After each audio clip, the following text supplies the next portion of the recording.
These real cursed Vatican items are so creepy that the Pope flat out refused to touch them.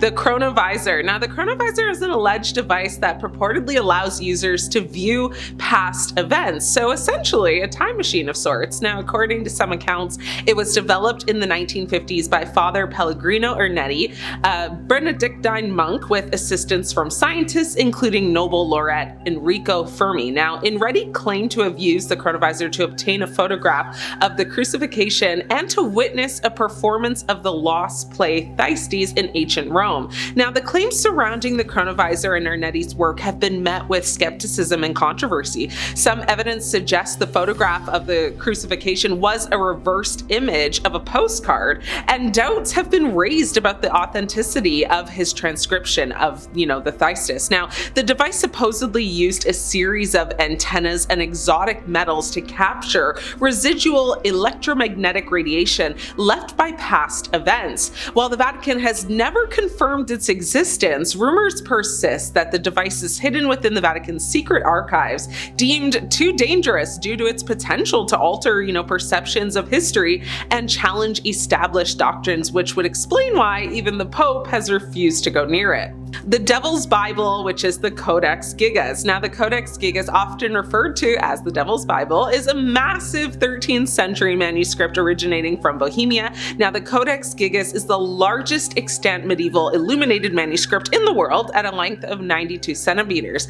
Its most striking feature is a full-page illustration of the devil, leading to legends that it was created in a single night through a pact with Satan. While the manuscript currently resides in the National Library of Sweden, some believe the Vatican possesses a copy, or related texts that are actually kept hidden due to their blasphemous content and the fear that reading them could invoke demonic influences. Researchers estimate that it would actually take one person 5 years, or around, the clockwork, to complete the Codex Gigas, meaning it's more likely that this one scribe spent between 10 to 25 years, or 3 hours a day, writing and illustrating the manuscript. In the internet age now, the Codex Gigas is now accessible online, allowing people from all around the world to explore its pages. Now, this newfound accessibility has its advantages, aiding researchers and history enthusiasts. Yet, it also raises questions about the risks of spreading its mysterious contents to a wider audience. It's been said that this is one item that the Pope won't touch, even with a pole. The Spear of Destiny, also known as the Holy Lance or the Spear of Longinus, is believed to be the weapon that pierced the side of Jesus during the crucifixion. Now, over the centuries, it has been associated with immense power, with legends claiming that whoever possesses it holds the fate of the world in their hands. Now, the spear is associated with immense power and just the ability to basically control world events for good or for evil. Throughout history, various figures like Emperor Constantine, Napoleon, and even far worse ones have been fascinated by the spear, seeking to possess it. Now, there are multiple claims to the original spear, with some relics housed in various locations like St. Peter's Basilica in Rome and the Hofburg Treasure House in Vienna. The spear has been a symbol of power, destiny, and religious belief, influencing historical events and shaping narratives. Now, due to its controversial history and the potential for misuse, it's rumored that the Vatican has secured the spear, with the Pope refraining from direct contact to avoid dire consequences associated with its legends. Third Secret of Fatima. Now, the Third Secret of Fatima, revealed in 2000 by the Vatican, describes a vision of persecution and the attack on a bishop dressed in white, interpreted as a prophecy of the 1981 assassination attempt on Pope John Paul II in 1917. Now, 3 shepherd children in Fatima, Portugal, basically reported visions of the Virgin Mary, who entrusted them with 3 secrets. Now, while the first 2 were revealed early on, the third secret remained undisclosed until the year 2000. However, many believe that the full content of the third secret has never actually been entirely revealed, as it allegedly contains apocalyptic prophecies. Now, the Vatican, along with other interpretations, saw the secret as a warning about, the persecution of Christians and the dangers prisoners of war. Now, some interpretations also include the vision of hell, notes on the Fatima website. Now, the Vatican's reluctance to disclose the complete secret has led to a lot of speculation that its contents are so disturbing that even the Pope avoids direct engagement with the original documents. The True Cross relics. Now, relics of the True Cross, or pieces of the cross on which Jesus Christ was crucified, are venerated by many Christian, denominations as objects of devotion. Now, these relics are believed to have been discovered by Saint Helena, the mother of Emperor Constantine, during a pilgrimage to the Holy Land. Saint Helena reportedly found not only the cross, but also the 3 nails used for the crucifixion. Saint Helena reportedly discovered and donated many other relics of the True Cross, including smaller pieces, to the Basilica Santa Croce in Rome. Now, fragments believed to be from the True Cross, the cross upon which Jesus was crucified, are held in various churches worldwide. The Vatican possesses several of these relics. While they are, there are tales of certain fragments being associated with malicious or, basically just ominous events. Now, some stories suggest that specific pieces have been actually locked away due to unexplained occurrences, with the Pope choosing not to handle them directly just to prevent potential supernatural repercussions.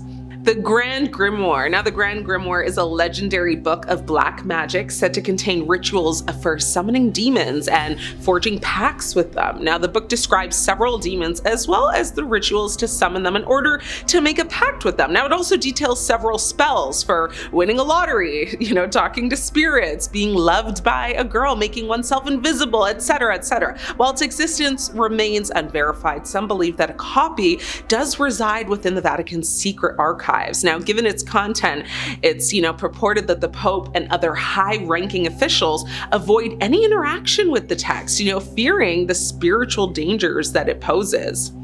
The Shroud of Turin. Now, the Shroud of Turin is a linen cloth bearing the image of a man believed by many to be Jesus Christ and is considered a significant religious relic by many people. Now, the cloth is actually housed in the Cathedral of San Giovanni Battista in Turin, Italy. Authenticity has been the subject of much debate, though, particularly after radiocarbon dating tests in 1988 indicated a date range of 1260 to 1390 CE. Which is much later than the traditionally accepted date of Jesus's, crucifixion. Now, the first recorded instance of the shroud was in 1354 in Liry, France. Now, it was presented to the church by a knight named Geoffrey de Charnay, who claimed it was Jesus's burial shroud. Now, in 1389, the Bishop of Troyes, Pierre de Arcis, denounced it was a forgery. Now, the shroud was later acquired by the House of Savoy and moved to Turin, Italy in 1578. It is now actually preserved in the Royal Chapel of the Cathedral of San Giovanni Battista in Turin. While it is, one of the most studied artifacts in human history, its authenticity does remain debated. The Vatican has been very cautious in its handling of the shroud, with popes, often observing it from a distance during public displays, possibly due to its controversial nature and the mysteries surrounding its origin. The Index Librorum Prohibitorum. Now, the Index of Forbidden Books was a list of publications deemed heretical or contrary to mortality by the Catholic Church. The early versions of this index began to appear from 1529 to 1571. In the same time frame, in 1557, the English Crown aimed to stem the flow of dissent by chartering the Stationers' Company. The right to print was restricted to 2 universities, Oxford and Cambridge, and to the 21 existing printers in the City of London, which had between them maybe 53 printing presses. Now, while the index was officially abolished in 1966, copies and related documents are preserved in the Vatican archives. Some of these texts are considered very dangerous and that they remain under strict lock and key, with the Pope even abstaining from reading them to avoid exposure to potentially corrupting ideas.